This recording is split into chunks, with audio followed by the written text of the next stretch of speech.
Hello friends, आपका स्वागत है हमारे चैनल एवरीडे न्यू में। दोस्तों, आरआरसी ग्रुप डी एग्जाम 13 सितंबर थर्ड शिफ्ट का भी पेपर समाप्त हो चुका है और अभी तक इसके मैक्सिमम रियल प्रश्न भी आ चुके हैं। तो आइए आज की थर्ड शिफ्ट की फुल पेपर एनालिसिस देखते हैं। सबसे पहले पेपर की डिफिकल्टी लेवल की बात करें तो पेपर की डिफिकल्टी लेवल ज्यादातर छात्रों द्वारा यहाँ पे मॉडरेट बताई जा रही है, लेकिन कुछ छात्र दोस्तों यहाँ पे मॉडरेट टू टफ भी बता रहे हैं। देखिए, लेंदी प्रश्न बहुत ज्यादा यहाँ पे डाले जा रहे हैं, जिससे यहाँ पे टाइम को दोस्तों मैनेज करना मुश्किल हो जा रहा है। यहाँ पे रही बात रीजनिंग वाले पोर्शन की, तो रीजनिंग वाले में उसी तरह से दोस्तों आपके सवाल आ रहे हैं, आपके लंबे लंबे सवाल पजल सीटिंग रहने वाले देखने को मिल रहे हैं। इसके बाद मैथमेटिक्स की बात करें, मैथमेटिक्स में लगभग 5 से लेकर 6 क्वेश्चन का डिफिकल्टी लेवल बहुत अच्छा डाला गया था, बाकी सवाल करने लायक थे।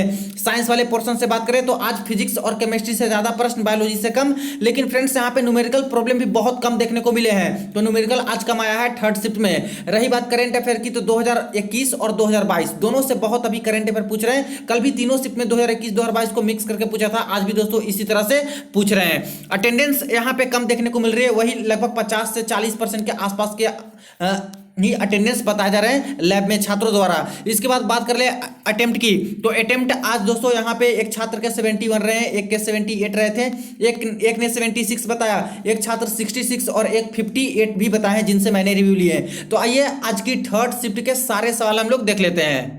तो ये रहे दोस्तों आज के थर्ड शिफ्ट के क्वेश्चन। देखिए, आज के थर्ड शिफ्ट में एक सवाल पूछा गया था, किस खिलाड़ी ने 7वें क्रम पर बल्लेबाजी करके 175 रन बनाकर हाल ही में कपिल देव का रिकॉर्ड तोड़ दिया है। अब देखिए दोस्तों, ये रिपीटेड प्रश्न है, पहले भी ये सवाल पूछ दिया गया था, कुछ दिन पहले का ही दोस्तों बात है, करंट अफेयर का सवाल है। तो रविंद्र जडेजा इसका करेक्ट आंसर हो जाएगा, जो कि 7 नंबर या फिर 7 नंबर से नीचे बल्लेबाजी करने आते हैं, ऑलराउंडर हैं और 175 नाबाद रन बनाकर यहाँ पे कपिल देव का रिकॉर्ड तोड़ चुके हैं। तो रविंद्र जडेजा। एक देखिए सवाल पूछा था, अप्रैल और मई के महीने में चंद्र पूर्णिमा के दिन कौन है जो कि त्योहार मनाते हैं यानी फेस्टिवल मनाते हैं? बुद्ध लोग, ईसाई या फिर सिख? तो देखिए दोस्तों, अप्रैल और मई मंथ में बात करें तो पूर्णिमा के दिन यहाँ पे बुद्ध पूर्णिमा मनाया जाता है, तो बुद्ध लोग यहाँ पे मनाएंगे, तो ये इसका करेक्ट आंसर हो जाता। एक सवाल देखिए पूछा है करंट अफेयर का कि एयर इंडिया के चेयरमैन अभी हाल फिलहाल में कौन बनाए गए हैं? तो एयर इंडिया के चेयरमैन एन चंद्रशेखरन को बनाया गया है। एक सवाल आया है, महावीर संग्रहालय किस राज्य में है, यानी कि महावीर म्यूजियम है, कहां पे ओपन किया गया है? तो ये आंध्र प्रदेश में ओपन किया गया है। एक सवाल देखिए पूछा था कि बृहत हिमालय के बारे में कौन सा कथन सही है, यानी ग्रेटर हिमालय के बारे में। और आज के तीनों शिफ्ट में दोस्तों हिमालय से सवाल देखने को मिले हैं, तो इससे रिलेटेड आज सवाल बना है। तो इसके बारे में 4 लंबे लंबे ऑप्शन दिए गए थे, उसको समझ के आपको सही इसमें टिक लगाना था। एक सवाल देखिए पूछा गया है आपके इतिहास के, यजुर्वेद की कुल कितनी शाखाएं हैं? अब फ्रेंड्स इसके मुझे ऑप्शन नहीं भेजे गए हैं, तो आप लोग बताइएगा जो पेपर देके आए हैं कि चारों ऑप्शन क्या क्या था। जिनको करेक्ट आंसर भी पता होगा तो कमेंट सेक्शन में लिख दीजिएगा। तो ये सवाल आज आया है दोस्तों। एक देखिए प्रश्न पूछा है, इनमें से किस राज्य की आधिकारिक भाषा हिंदी 2022 तक है? अब देखिए आधिकारिक भाषा, ये जो 4 स्टेट दिए गए थे इसमें से पूछ लिया गया है, तो 3 ही मेरे पास आए हैं इस तरह से। तो राजस्थान एक भेजा गया है, एक अरुणाचल प्रदेश और एक पंजाब। पंजाब में तो हिंदी होगा नहीं, अरुणाचल प्रदेश में भी हिंदी नहीं है। राजस्थान में बात करें तो यहाँ पे राजस्थान में दोस्तों हिंदी भाषा आधिकारिक भाषा, ऑफिशियल भाषा रखी गई है, तो ये इसका आंसर हो जाता। एक देखिए सवाल पूछा है, गुजरात, राजस्थान और मध्य प्रदेश में 500 मीटर की ऊंचाई तक फैला हुआ कौन सा पठार है, कौन सा प्लेट्यू पाया जाता है इन सभी रीजन्स में, इन सभी एरिया में? तो मालवा का पठार है जो कि पाया जाता है अधिकतर।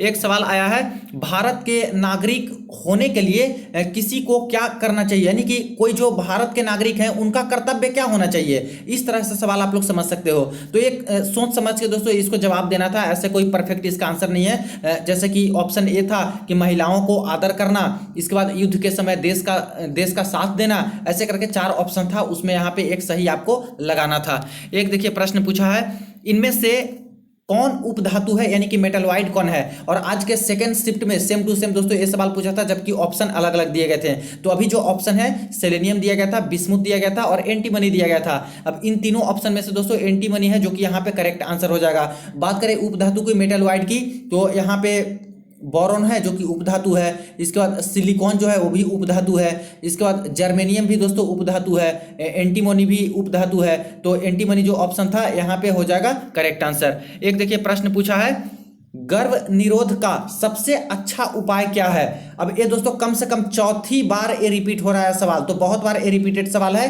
तो गर्भ निरोधक का सबसे अच्छा उपाय क्या है। पहला दिया था गर्भ निरोधक गोलियां यानी कि कॉन्ट्रासेप्टिव पिल्स, इसके बाद कॉन्डोम्स, इसके बाद कॉपर्टी, इसके बाद नसबंदी कराना। तो यहां पे बात करें तो इसका करेक्ट आंसर चला जाएगा फ्रेंड्स गर्भ निरोधक गोलियां, जो कि सबसे अच्छा उपाय है गर्भ निरोध के लिए।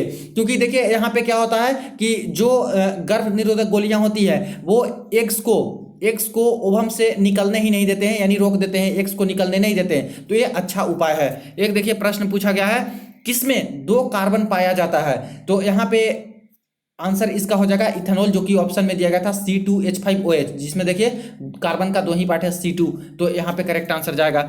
एक सवाल देखिए पूछा गया था डस्टबिन में, यानी जहां पे कूड़ा कचरा हम लोग रखते हैं वो डस्टबिन में किस तरह का वेस्ट मटेरियल नहीं डालना चाहिए। एक ऑप्शन भेजा गया बैटरी, दूसरा यूटेंसिल्स यानी बर्तन, तीसरा वेजिटेबल पिल्स।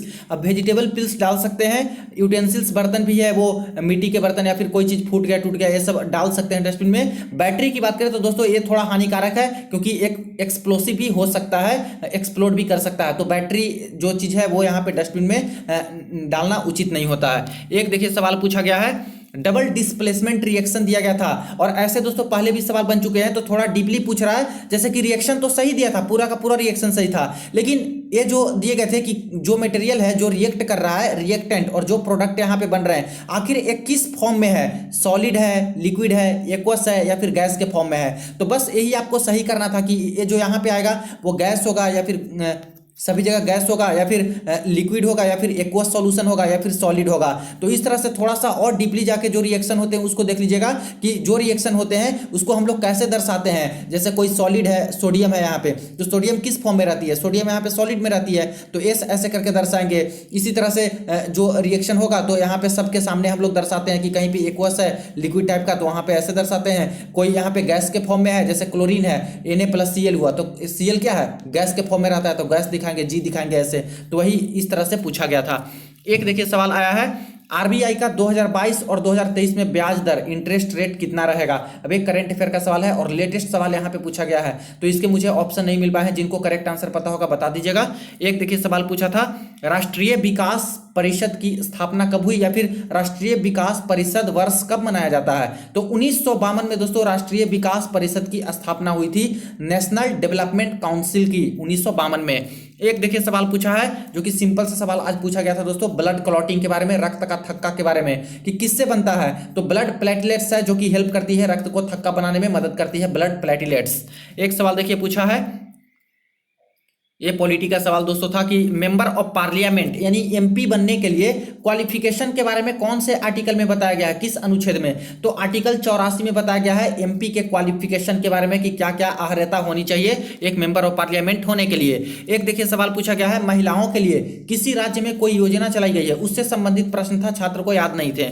एक देखिए प्रश्न पूछे गए हैं ग्राम पंचायतों में अच्छा प्रदर्शन करने के लिए कौन सा पुरस्कार दिया जाता है। अब देखिए दोस्तों एक सेंट्रल गवर्नमेंट के टर्म में भी ग्राम पंचायतों में अच्छा प्रदर्शन करने के लिए पुरस्कार दिए जाते हैं, और कई स्टेट भी हैं उनके द्वारा भी कई तरह के जो पुरस्कार हैं वो दिए जाते हैं। तो इसके बारे में पता नहीं है कि ऑप्शन क्या थे, उसके अकॉर्डिंग आपको सही करना था। एक देखिए सवाल पूछा गया है शुद्ध जल यानी कि जो प्योर वाटर होता है, प्योर वाटर कह लें तो इसका पीएच मान 7 मान के चल सकते हैं, कम किसका पीएच वैल्यू होगा, यानी कि शुद्ध जल से भी कम किसका पीएच होगा। तो मिल्क ऑफ मैग्नीशिया, तो इसका तो होगा नहीं क्योंकि ये तो बेसिक नेचर का है, और लगभग 10.4 इसका होता है, क्षारीय नेचर का है, और 10.4 इसका पीएच होता है। तो ये तो कम होगा नहीं क्योंकि इसका 7 होता है, तो 7 से कम किसका होगा। तो acid in stomach during digestion, यानी जब पाचन की प्रक्रिया होती है और वहां पे जो एसिड निकलता है, तो कौन सा एसिड निकलता है, HCl हाइड्रोक्लोरिक एसिड। तो इसी का जो यहाँ पे पीएच वैल्यू होगा वो कम होगा शुद्ध जल से, तो इसका हो जाता करेक्ट आंसर। एक देखिए प्रश्न पूछा है अमीबा में श्वसन कैसे होता है, यानी जो अमीबा होता है वो किस तरह से रेस्पिरेट्स करते हैं। तो डिफ्यूजन के माध्यम से, विसरण के माध्यम से इनका श्वसन होता है। एक प्रश्न पूछा गया कि कौन सा फंक्शनल ग्रुप है जिसमें ऑक्सीजन नहीं होता है।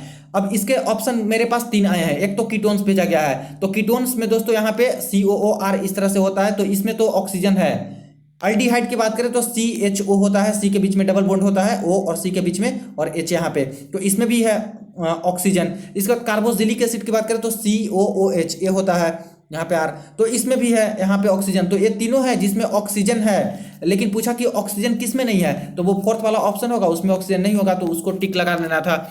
एक सवाल देखिए पूछा है कि ZnSO4 प्लस Cu, अगर ZnSO4 को कॉपर से रिएक्शन करवाएं तो क्या बनेगा। तो देखिए कोई भी रिएक्शन नहीं होगा, क्योंकि कॉपर कम रिएक्टिव है। तो रिएक्टिविटी का जो सीरीज देखते हो उसमें देखिएगा कि जिंक से भी कम रिएक्टिव कॉपर है, तो ये रिएक्शन कर ही नहीं पाएगा, SO4 को हटा ही नहीं पाएगा Zn से, तो कोई रिएक्शन नहीं होगा। लेकिन इसके अपोजिट बात करें कि अगर CuSO4 दिया गया होता और तब Zn से रिएक्शन करवाते हैं, तब कॉपर से ज्यादा रिएक्टिव जिंक है, तो ये कॉपर को डिस्प्लेस कर देता, हटा देता और जिंक सल्फेट बना लेता, ZnSO4 प्लस Cu। और ये वाला पहले भी पूछ दिया गया है 2 बार। तो ऐसे ही सवाल दोस्तों एक आए हैं। एक सवाल देखिए पूछा गया है कि कोई समानांतर प्रकाश की रेखा आती है तो कहां पर मिलती है। तो कोई भी मिरर हम लोग यहां पे मान के चल सकते हैं, जैसे कोई समांतर रेखा यहां पे आती है, पैरेलल इस तरह से आती है, तो वो टकरा के कहां पे मिलती है, तो फोकस पे मिलती है। जो भी रेज आएगी वो यहाँ पे फोकस से पार करेगी, पैरेलल लाइन, तो फोकस इसका करेक्ट आंसर हो जाता फोकस पे। एक देखिए प्रश्न आया है कि 2 रेजिस्टेंस, ये दोस्तों आज का अच्छा सवाल है, ध्यान दीजिएगा, ऐसे हो सकता है आगे भी पूछ ले। 2 रेजिस्टेंस 20 ओम की पैरेलल में कनेक्टेड है, एक और 20 ओम की रेजिस्टेंस को सीरीज में लगा दिया जाए और 3 वोल्ट की बैटरी से जोड़ दिया जाए, तब करंट कितना प्रवाहित होगा। तो सबसे पहले तो 2 20 ओम का रेजिस्टेंस है, प्रतिरोध है, जिसको पैरेलल में लगाया गया है, तो ठीक है मान लेते हैं 20 ओम की रेजिस्टेंस है, इसको हम लोग 2 को पैरेलल में जोड़ दिए और यहाँ पे एक और रेजिस्टेंस बाद में बोला गया है कि एक और 20 ओम की रेजिस्टेंस है जो कि इससे सीरीज में जोड़ दिया जाए, तो एक और रेजिस्टेंस है जो कि इस तरह से इसके साथ जोड़ दिए और एक बैटरी से कनेक्शन करवा दिए जिसका कितना है 3 वोल्ट है। तो अब ये हमारी डायग्राम बन गई आपकी, जो कि सर्किट डायग्राम। अब इसमें पूछा कि तब करंट कितना होगा, तो सबसे पहले देखिए हम लोग टोटल रेजिस्टेंस निकालेंगे। अब यहाँ पे देखिए ये जो है 20 ओम और 20 ओम, ये क्या है, ये तो पैरेलल में है, समांतर में, तो सबसे पहले इसको हम लोग ऐड कर लेंगे, इसको निकाल लेंगे, तो कितना हो जाएगा 1/20 प्लस 1/20, क्योंकि पैरेलल में तो इस तरह से जोड़ देंगे, तो 2/20 यानी कि 10। तो टोटल इसका वैल्यू कितना निकल के आएगा, ये दोनों को जोड़ दिए तो कितना आ गया 10 आ गया, और 10 आ गया, और ये पहले से ही 20 ओम है, यहाँ पे 20 ओम है, और ये निकल के पूरा आ गया कितना 10 ओम। तो ये दोनों क्या है, ये दोनों तो सीरीज में जुड़ा हुआ है, इसका जो 10 ओम निकला पैरेलल को जोड़ के हम लोग निकाले 10 ओम, तो अब इसको क्या करेंगे, तो 10 ओम प्लस 20 ओम, ये सीरीज में आ गया, तो इसको डायरेक्टली जोड़ देंगे, तो 20 प्लस 10 30 ओम। तो टोटल निकल के आ गया कि 30 ओम हमारी रेजिस्टेंस हो गई। टोटल इस तरह से कनेक्शन है, तो 3 वोल्ट की बैटरी लगी है, तब यहाँ पे करंट कितना होगा, तो V बराबर IR, तो I बराबर V डिवाइडेड बाई R। तो V कितना है वोल्टेज 3 वोल्ट, रेजिस्टेंस कितना है 30 ओम, तो 3 तो यहाँ पे हो गया, यानी कि 0.1 एम्पियर की करंट यहाँ पे पास करेगी इस सर्किट से, तो इसका आंसर ये हो जाता।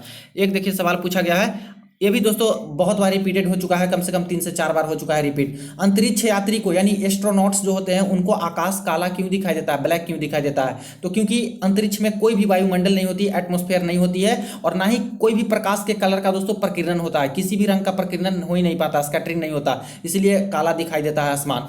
एक देखिए सवाल पूछा है, आज दोस्तों जो बात कर लें मिरर वाले से, लेंस वाले से न्यूमेरिकल आ रहे थे, वैसे कोई न्यूमेरिकल देखने को नहीं मिले हैं, बस वही कंसेप्ट वाले, एक वायुमंडल वाले इस तरह से पूछा है, और एक और सवाल पूछा गया था जो कि पैरेलल जो लाइन आती है वो कहां से पास करती है, तो फोकस से पास करती है। एक देखिए प्रश्न पूछा था कि सबसे बड़ी प्राइवेट बैंक इंडिया की कौन सी है, तो सबसे बड़ी इंडिया की प्राइवेट बैंक कौन सी है, HDFC बैंक हो जाएगा ये करेक्ट आंसर। एक देखिए सवाल आया था जो कि काफी अच्छा सवाल है, इलेक्ट्रोमैग्नेटिक में जो विद्युत चुंबकीय प्रेरण होता है उसमें चुंबकत्व कैसे बढ़ेगा, यानी किस तरह से हम मैग्नेटिज्म को बढ़ा सकते हैं। तो एक ऑप्शन भेजा गया कि मृदु लोहे में तांबा का क्वाइल लपेटकर, यानी जो लोहा का रॉड होता है इस तरह से, तो उसमें तांबा को अगर लपेट देते हैं, यानी कि सॉफ्ट आयरन कोर में हम लोग तांबा का क्वाइल को लपेट देंगे, तो और दूसरा था कि कांच रॉड में तांबा का क्वाइल को लपेटकर, तो कांच में अगर हम लोग लपेटेंगे तब। तो देखिए यहाँ पे बात करें सोलेनॉइड की, तो सोलेनॉइड में सबसे ज्यादा तब मैग्नेटिज्म रहता है, चुंबकत्व रहता है, जब सॉफ्ट आयरन कोर में यानी मृदु लोहे में तांबा का क्वाइल को लपेट दिया जाता है तब, और जितना ज्यादा क्वाइल लपेटेंगे उतना ज्यादा मैग्नेटिज्म बढ़ेगा, चुंबकत्व यहाँ पे बढ़ता है। तो ये वाला इसका सही होता कि मृदु लोहे में तांबा का क्वाइल को लपेटकर यहाँ पे इलेक्ट्रोमैग्नेटिज्म का चुंबकत्व हम लोग बढ़ा सकते हैं। तो ये रही फ्रेंड्स आज की थर्ड शिफ्ट की पेपर की एनालिसिस। यहाँ पे जो रीजनिंग के सवाल पूछे गए थे, रीजनिंग वाले जो टॉपिक थे वहाँ पे दोस्तों ज़्यादातर कैलकुलेटिव ही आ रहे हैं और उसमें समय ज़्यादातर लग रहा है। मैथमेटिक्स में लगभग 4 से 5 क्वेश्चन डिफिकल्ट थे, बाकी करने लायक प्रश्न दिए गए थे। तो चैनल को सब्सक्राइब कर लीजिएगा रियल एनालिसिस के लिए। वीडियो को दोस्तों के साथ जरूर आप लोग शेयर कर दीजिएगा। चलिए मिलते हैं नेक्स्ट वीडियो में।